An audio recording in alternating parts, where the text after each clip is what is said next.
Alright guys, welcome back to Urge. We're moving on in the subclass series into the next subclass, which is the Path of the Zealot Barbarian. Now, if you're new to the channel, what we're going to do is we're going to go through each of the abilities of the subclass and see what they do and how they improve on the base class based on the roleplay value, the combat value, and the overall class synergy, which we will rate at the end of the video. Right. But other than that, guys, we're going to jump straight into the first ability. Right. So, level 3, you start off with 2 abilities. Awesome. Love buy one, get one free sales. Divine Fury being the first one. So basically, first time you hit every turn, you get to add an extra 1d6 plus half your barbarian level. You think, okay, that's not a big number, but it's just a passive. There's no, there's no limit to the use of it. It's just every turn, first time you hit, bonus damage. You also get to choose, when you gain this feature, you pick whether it's radiant damage or necrotic damage, because this is, this Path of the Zealot by class fantasy is, some deity has infused you with your battle fury and ferocity, and you're like, and you do things, and there you go. The other ability you get is Warrior of the Gods at level 3, and essentially, if someone were to cast a spell on you that is designed to bring you back from the dead, aka Revivify, Raise Dead, among others, they can cast it on you without having to use material components because your soul is just marked for combat, endless battle and things. You're just so ready to get back into the fight, which is interesting, which helps your cleric, your bard, your druid that can maybe possibly res you if you do get knocked down as a barbarian, just to get you back up. Not have to worry about those really expensive material components. Right, because they can add up. Then at level 6, we have Fanatical Focus. Basically, if you're raging and you fail a saving throw while you're raging, you can re-roll it, but you have to use the new roll as the roll. You can't choose which of the 2 rolls you get, but you can only use it once per rage. But as you get more rage uses, you're going to get more uses of this, so it's going to scale pretty well as you level up. Eventually up to 6 total rages throughout the thing. And something we discussed earlier was that technically, you can, even though you're raging, you can always burn another rage to get this to reset to reset and reuse the ability. Like if you're at maybe at the end of the day and you still have that extra rage in your back pocket, you fail a saving throw, do this, next turn, bonus action, get even more irritated and re-rage. Right. And to get a chance to get one more use out of it if you need it. At level 10, we have Zealous Presence. As a bonus action, you unleash a battle cry infused with divine energy. Up to 10 creatures within 60 feet of you that can hear you gain advantage on attack rolls and saving throws until the start of your next turn. Pretty nice way to give a nice boost to the start of combat. 60 feet's big. Yeah, that's a big range on there for that one. But you can only use it once per long rest. So make sure you use it wisely when you do use it. Choose wisely. Finally, your last ability at level 14 is Rage Beyond Death. So the divine power that fuels your rage in battle allows you just to ignore fatal damage. If you are reduced to 0 while raging, obviously you are a barbarian, that's what you do, it does not actually knock you unconscious. You were able to still stay in there and fight despite being at 0 hit points. Right. Now, you still do take the effects of damage, being hit, and things like that. You're not immune or anything, and you still, on your turn, would still take death saving throws. It also specifies at the end that you only die when this effect ends, when your rage ends. Right. And also if you remain at 0 hit points. So, if you down the boss and then somebody else, realizes before he gets back to your turn, just tosses you a level 1 healing word, gets you back to 6 health, and you're like, you're fine. I'm fine. Right. Like it never happened. There's no... Yeah. And you get to ignore the 2 failed death saves you had, and it's back like it never happened in the first place. That being said, guys, we're going to move straight on into the rating section of the video. First up is the roleplay value. Right. With this, the subclass is actually pretty interesting and lore-wise, but the thing is we don't normally rate too much based purely on lore, but then we felt it was justified in a few ways based on some of the abilities here with the Warrior of the Gods ability, where your soul is marked for endless battle, as it says.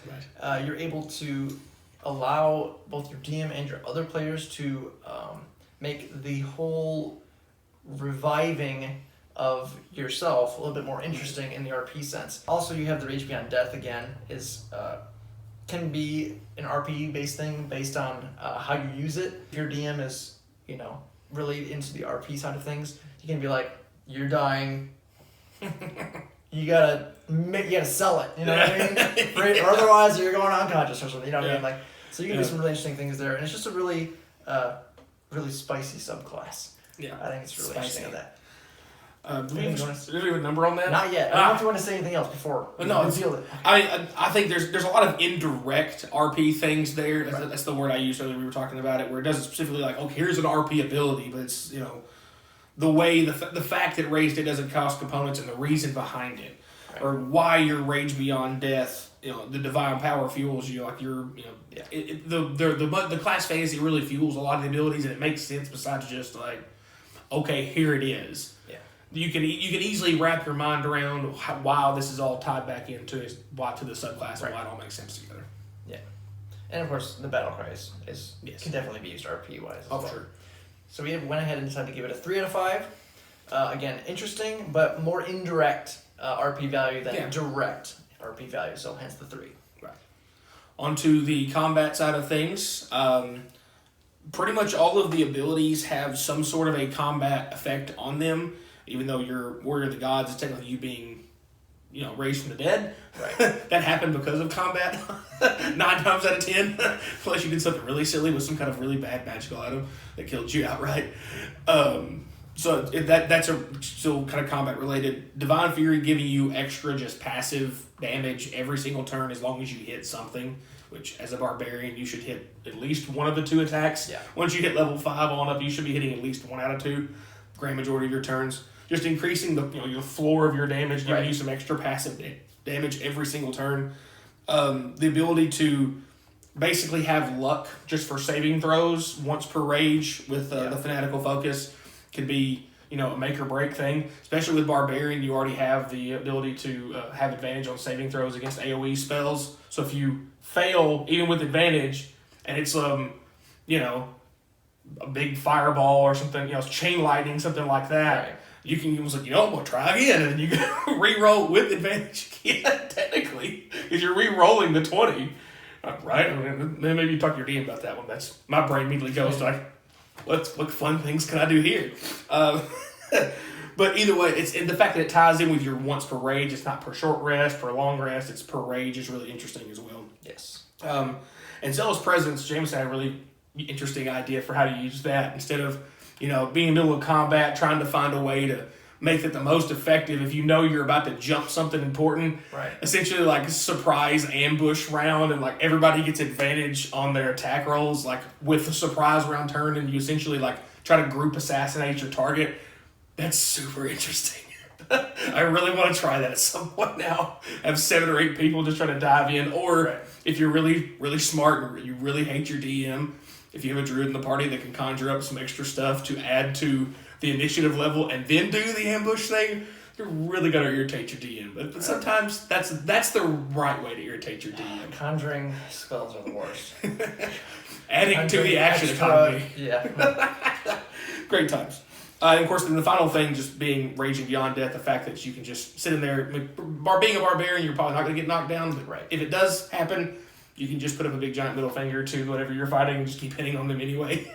Or if you choose to get out of there so you don't get smashed to death, it gives you an opportunity to stay alive as long as you can. Right. So, all that being said, we gave it a whopping 4 out of 5 flumps. The main reason why it wasn't higher, and you could probably make an argument for 4.5 for sure, is that the Zealous Presence is a once per day, and not a once per short rest. If that's a once per short rest, that's really good. And while the Warrior of the Gods and Rage Beyond Death do work really well together, the fact that you're a barbarian, you're going to have a ridiculous amount of health anyway. So while those abilities are really cool, it's unlikely that you get to those. Right.